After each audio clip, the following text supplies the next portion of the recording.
3 October বিকেল 4:30টায় আমরা মাঠগাঁও স্টেশনে নেমে একটা ক্যাব বুক করে চললাম নর্থ গোয়ার উদ্দেশ্যে।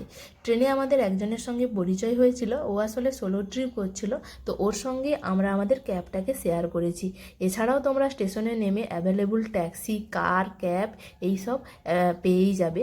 আর তোমাদের বাগা বিচ বা ক্যালানগেট বিচে যাওয়ার জন্য ভাড়া পড়বে ওই 1300 থেকে 1600 টাকার মধ্যে।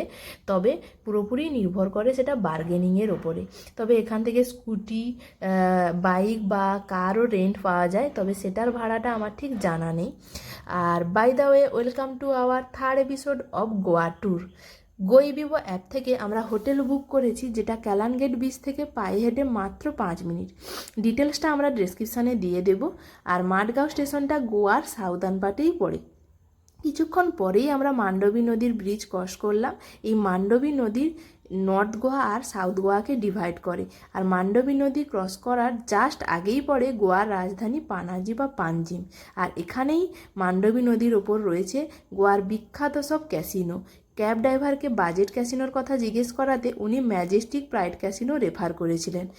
আমাদের ট্রেন প্রায় 2 ঘন্টা লেট করেছিল। এছাড়াও রাস্তাতে জ্যাম থাকার জন্য হোটেলে পৌঁছাতে পৌঁছাতে সন্ধে হয়ে যায়। আর হোটেলে পৌঁছেই আমরা চটজলদি একটা এগ চাউমিন অর্ডার করি, কারণ খুবই খিদে পেয়ে গেছিলো। আর আমাদের হোটেলের রুমটা ছিল নর্মাল একটা এসি রুম। আসলে আমরা বাজেট হোটেল খুঁজছিলাম, তো সেই হিসেবে দেখতে গেলে এই হোটেলটা খুবই ভালো একটা বাজেট হোটেল। এখানে সিকিউরিটি, স্টাফ বিহেভিয়ার খুবই ভালো, এবং এদের নিজস্ব রেস্টুরেন্টও রয়েছে, যেখানকার খাবার আমরা প্রায় অনেক দিনই খেয়েছি। খুবই ভালো খাবার। আর যেহেতু রেস্টুরেন্ট রয়েছে, তাই রাতে কোথাও বাইরে খাওয়ার অসুবিধা হলে এখানে এসে তোমরা যখন ইচ্ছে অর্ডার করে খেতে পারো। আর এখানে নিজস্ব বিয়ার শপও রয়েছে। এছাড়াও কার পার্কিং বা স্কুটি পার্কিংয়ের একটা বিশাল জায়গাও রয়েছে। এখান থেকেও তোমরা স্কুটি বা কার পার্কিং পেয়ে যেতে পারো। তো ওভারঅল দেখতে গেলে এই হোটেলটা খুবই ভালো একটা বাজেট হোটেল, এবং আমি তো রেফার করব তোমাদের এই হোটেলে এসে থাকার জন্য। তো যাই হোক, খাওয়া দাওয়া সেরে আমরা ব্যাগপত্র রেখে বেরিয়ে পড়ি ক্যালানগেট বিচে রাতের সৌন্দর্য আর আশেপাশের মার্কেটটা ঘুরে দেখার জন্য। বিচে যাওয়ার পথেই পরের দিনের জন্য পছন্দ মতো একটা স্কুটি রেন্ট নিয়েছিলাম, যাতে সকাল সকাল বেরিয়ে পড়তে পারি। এবং গোয়াতে স্কুটির বাইক রেন্টের কাউন্টারগুলো চারিদিকে যেদিকে তাকাবে সেদিকেই তোমরা দেখতে পাবে। তবে সতর্কভাবেই নিতে হবে রেন্ট, কারণ এখানে ফ্রড হওয়ার চান্সটা বেশি থাকে। আর অবশ্যই স্কুটি রেন্ট নেওয়ার আগে ফটো, ভিডিও এইসব করে রাখবে।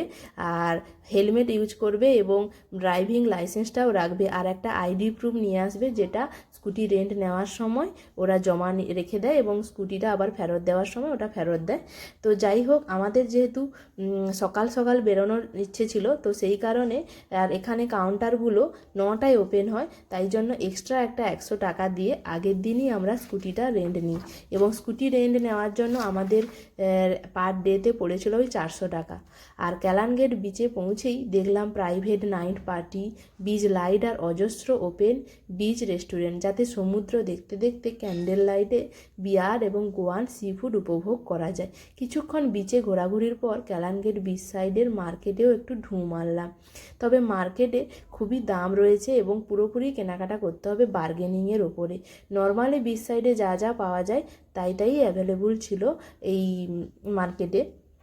এছাড়া যেটা আলাদা ছিল সেটা হচ্ছে বিয়ার শপ, নানান dress, jute bag, dream catcher, fridge magnet. Market ও বিচ সাইডে কিছুক্ষণ ঘোরাঘুরির পর আমরা রুমে ফিরে এসেছিলাম। আর এসে খাওয়া দাওয়া করে ঘুমিয়ে পড়েছিলাম, কারণ খুবই টায়ার্ড ছিলাম। তো দেখা হচ্ছে নেক্সট এপিসোডে।